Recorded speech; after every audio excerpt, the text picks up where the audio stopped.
5টা খরগোশ নিয়ে এসছে, তাই এখন দুধ নিয়ে এসে খরগোশের ঘাস আনতে গেল।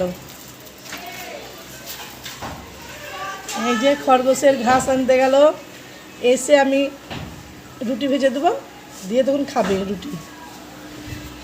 দুধের ক্যান ম্যান সব এখানেই আছে। এই যে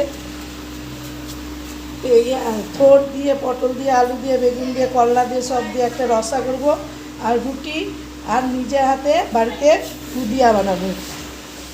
যে রস গরম করা হয়ে গেছে, আর এই যে বুদিয়ার প্যাকেট, খেতে খুব সুন্দর লাগে বাড়িতে। যে বুদিয়া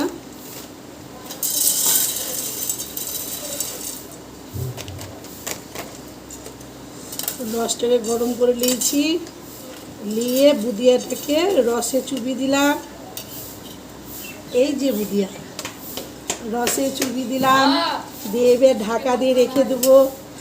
দিয়ে তোমাদের দাদা খরগোশের জন্যে ঘাস আনতে গিয়েছে, দিয়ে তখন বুদিয়াটা খুলবো, দিয়ে তখন রুটি দেবো, তখন দেখবেন বুদিয়া কেমন হয়েছে। আমি এখন রুটি ভাজবো। এই যে দুটো লুকিয়ে আছে, এই যে দুটো লুকিয়ে আছে, এইখানে একটা লুকিয়ে আছে। 5টা খরগোশ আমাদের, এই যে 5টা খরগোশ, 5টা খরগোশ। খরগোশ না এখন এবার খাবার খাবে। এই যে রুটি, বুদিয়া, আলু পটলের তরকারি সব হয়ে গেছে।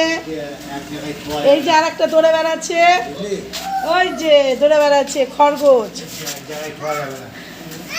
খরগোশের এইটা ঘর, এইটা খরগোশের ঘর, মশারি টাঙানো থাকে।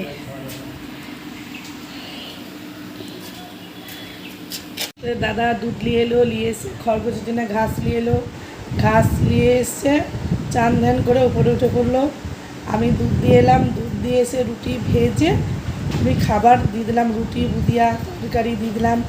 আমি একটু হাওয়াতে বুদিয়া নিয়ে বসে গেলাম। বুদিয়া খেতে খুব ভালোবাসি, তাই আমি কিনে নিয়ে এলাম, দিয়ে রস করে বাড়িতে বুদিয়া করলাম। খেতে খুব সুন্দর লাগে, খাবেন তা চলে আসবেন অবশ্যই জিয়াগঞ্জে, আমার বাড়ি জিয়াগঞ্জ ভেলাডাঙ্গা, চলে আসবেন, শেয়ার করবেন অবশ্যই। হ্যালো, বিকালবেলায় এখন 5টা বাজে, দুধ আনতে চলে গেছে।